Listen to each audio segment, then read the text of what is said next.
Hello, welcome back to the MindTrek.net game server. This is the Voyager Build Out, episode 23, I believe. Anywho, quite a bit's been done, and Miller has gone through and finished up some detail work on the hull, including this big gray belt thing here. He's also split the hull so we could route the remainder of the EPS ODN system. It's pretty much all in now, and we also added the ribbing, and we did some preliminary work for the Jeffries tubes. These are by no means finalized. They will probably be revised yet again. There's still some more internal stuff to be done, as well as mapping and laying out of certain systems and items. I have a big list of components. I'm slowly working my way through them, building them, designing them, and so on and so forth. I've been pretty busy real life as well as on the server here. We're working on a few other builds so we don't burn out on any one particular build.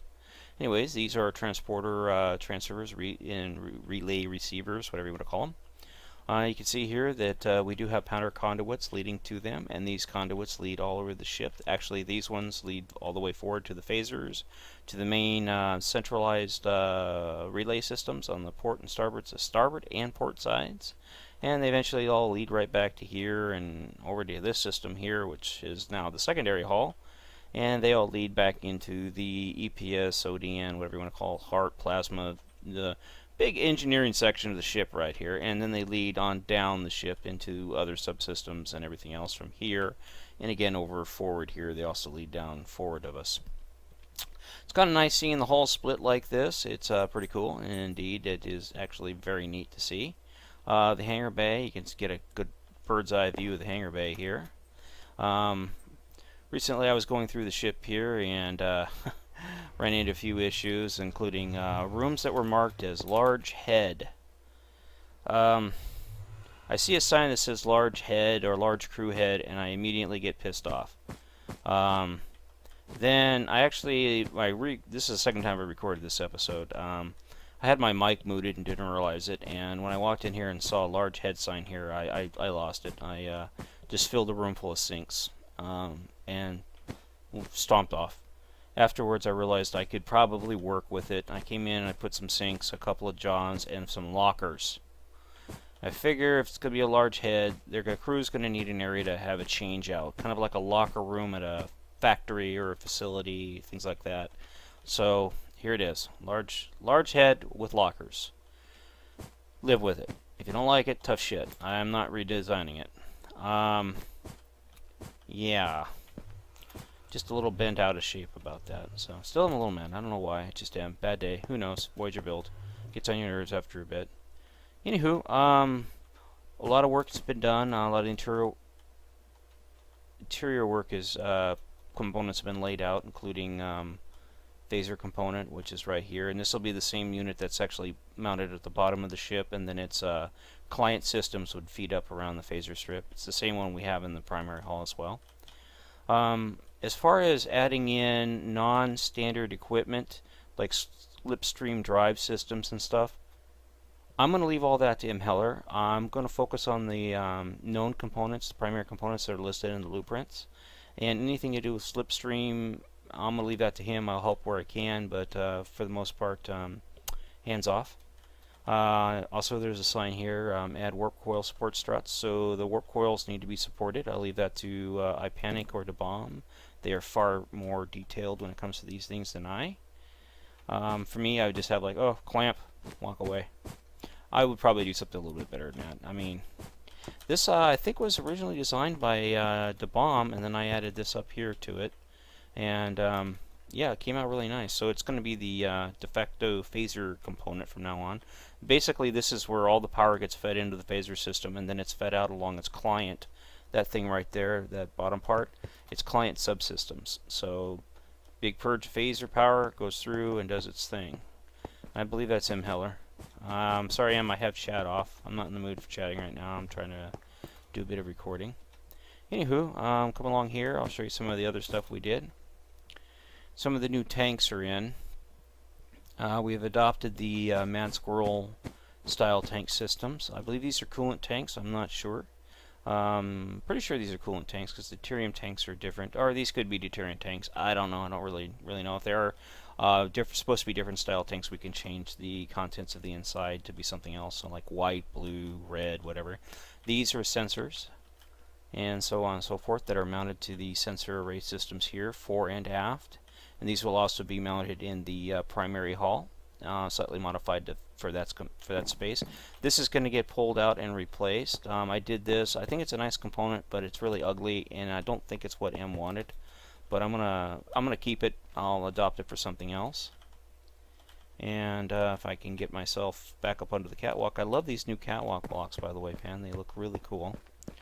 This here is the life support system. I'm still not real clear how to lay it out. These tanks obviously don't need to be here.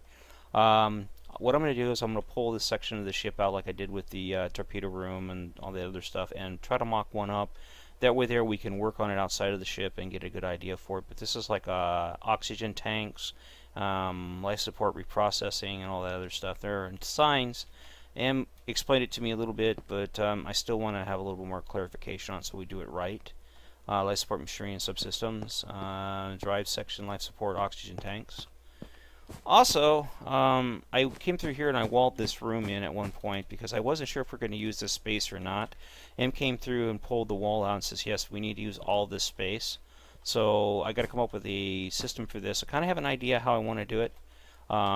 Let's read the signs here real quick. Sensor system monitoring, long-range sensor systems, and sensor systems.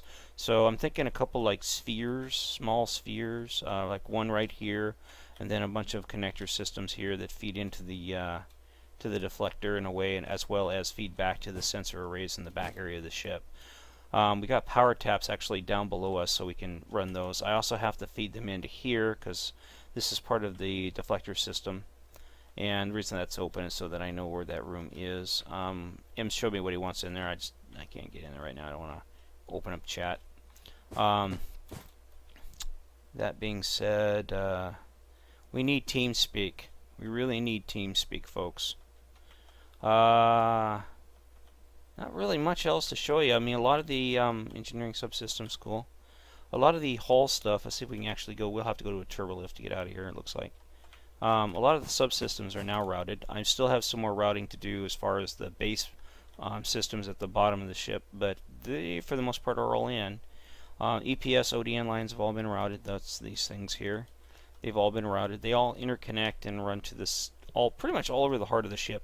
What I would love to see, I really love to see, is I'd like to see this stuff here actually hidden, where we don't have to route it.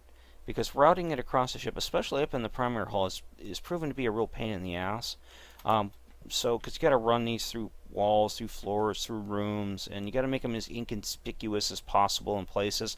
And you got to run them across the top of a corridor. And what I was thinking would be really nice, yep, I do have a block, is have a block, like, it looks like a normal, this lag is just kicking my ass. Thank you, CenturyLink, for throttling my internet. I pay for 7 megs down and I get shit. Anyways, I was thinking about a block like this, but where the bottom of it's a normal block, like say wool white, and up here is wool as well. But the inside of it has like circuitry, you can see through it. So if we had like things like this, we could walk over, flip a hatch down, and then see that, oh, there's machinery and stuff in here. There's conduit in here. And that would be a neat way to hide conduit. But I don't know how to do that as far as Minecraft. So, but that would be really cool if we could do that. Of course, the blue represents machinery that has not yet been put in, or power lines that have not yet been routed. We're working on that. Show you a little bit of what we've done up here in a part 2. Having this hull separated, we have our deflector thingy system in. This is pretty neat looking, especially it's only 1 block wide with a transporter client component here for that, and it'll also feed over here into another part of the transceiver, the top part of the transceiver, which would look quite a bit like these ones over here, except a little bit smaller, because this is the client component here, and this is the main component here. So we basically will be a small version of these two combined over there, in addition to the main client component, which is this one right here. So this will feed through somewhere. I haven't figured out where yet. Probably right here. Right here. It'll come out of here, and then it'll feed up into a system right in here. And then, of course, this room also has to have its sensor package added to it, its RCS thruster package added to it, deuterium tanks, and other machinery is needed. We also need to set up the airlock system for the EVA suits. That'll be done. And I believe these are batteries. Yep, batteries. So quite a bit left to do. We're slowly but surely getting it done, but we're also focusing on other builds as we go, mainly because we don't want to burn out on any one particular build. And Imheller has dumped a tremendous amount of personal time into working on the hull of this Voyager and coming up with the needed information as far as where things go, what things need to be in there, putting up signs.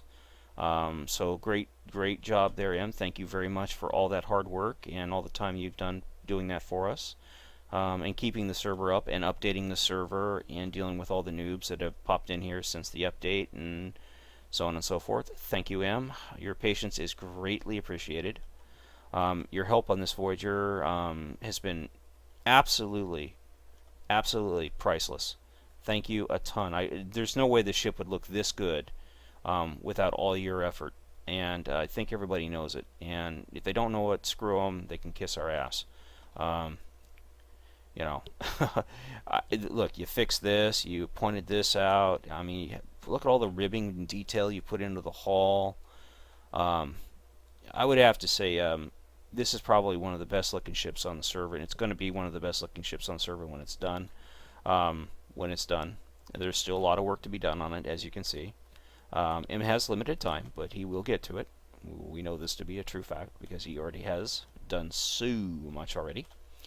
I wish I had a list. I could just list off all the cool things Em has done since the last update. Pretty much, it's a big list. It is a serious list, and you know it's mind blowing. There is one thing I want to show you. I don't think I'm going to be able to get into the ship to actually show it to you. It's probably going to tell me I have nothing to pass through or whatever. But Mad Squirrel and Imheller, we might be able to get into it through here. Mad Squirrel and Imheller, mostly Mad Squirrel, I'm sure, because this is the kind of thing that Mad likes to do. They made the security deck for us. Not security deck. Sick bay for us. And I'm about to show you sick bay. And here's the Mad Squirrel sick bay. Check out this. I love the purple here, dude. That really works well in this room. It just does. It really looks good in here. The little cove area for working on, you know, operation room, whatever you want to call it. The doctor's office. Got a little area over here. I love the floor pattern. Of course, we got other rooms here. Hazardous bio containment. Probably medical. Yep, medical storage. And this will be the morgue. Look, he made morgues. Little tubes for people that died. Pretty cool, pretty cool. And again, you can see that the systems have all been routed through here. That's a transporter, and its mechanism and stuff is up here. Batteries, again, will go right here. We've reclaimed some more space. There's still some green space on the ship down in the secondary hull that will be reclaimed. It just I haven't worked down there that far yet. I know it's there, and I do have plans for it, so rest assured it shall be done. Again, these are power systems, and they all lead along the top here all the way back to the mid part of the ship, as well as along the sides of the ship, so there are redundant systems. Again, having a block where we could hide this would be awesome inside of a block. Then I could run it like through conduits through here or up through here and stuff. The reason why this is here and not here is, well, it's a good question, and I don't feel like answering it right now. Probably laziness, I don't know. Can't be certain. But then we also have main subsystems that run through. They're here, but they're also here, and they run along this way here and along this way here, and then they have power. They run along the top up here, down into here. And these are EPS ODN junctions, I believe. Yep, EPS ODN junctions. When I come to like an area of the ship where they cross the ship, I have like there's a specific block that I use for this now. It's something I started using on the Shovelhead project. And basically, this is a coupler. This would couple to that, and then we'd have another one on the other side of the like crawl space, Jeffrey's tube, whatever, how long it is, however wide it is. And of course now I can't find it. There it is. It'd be like this. Since this is used a lot now as our fake lighting block, it works well with this. So power would come into here, it would couple to here, go through here, couple through here, and then it would come back to this block right here, like that. So it's kind of like a coupler system. And if I can jump down here, I should be able to show it to you again. It's probably not going to let me do too much here. Having system lag really sucks. And it's thank you CenturyLink. These are couplers. This is a one high space, so I had to kind of improvise, but these are couplers. And you hear them, they're decoupled. That means these things have separated. That's all it means. You can see a coupler down here on the phaser as well. And again, if I have more space or we had different blocks, I'm sure we could come up with something better, but it looks pretty good. Haven't done this one. These are cooling vents that suck the hot air out into the system here, which runs it out here, and it's dispersed through the deflector grid. Basically helps cool the deflector grid or heat the deflector grid, however you want to call it. These are, of course, part of the client component to the bottom part of the phaser strip. The main part would go here, the bus system would go here where the main power feed is, and then it distributes it along the client part of the phaser strip here, and this will of course be mirrored above us, or put in above us. And then there'll be another client part here, a smaller client, main part here that takes the power from this feed, which hasn't been punched through yet, but it will be.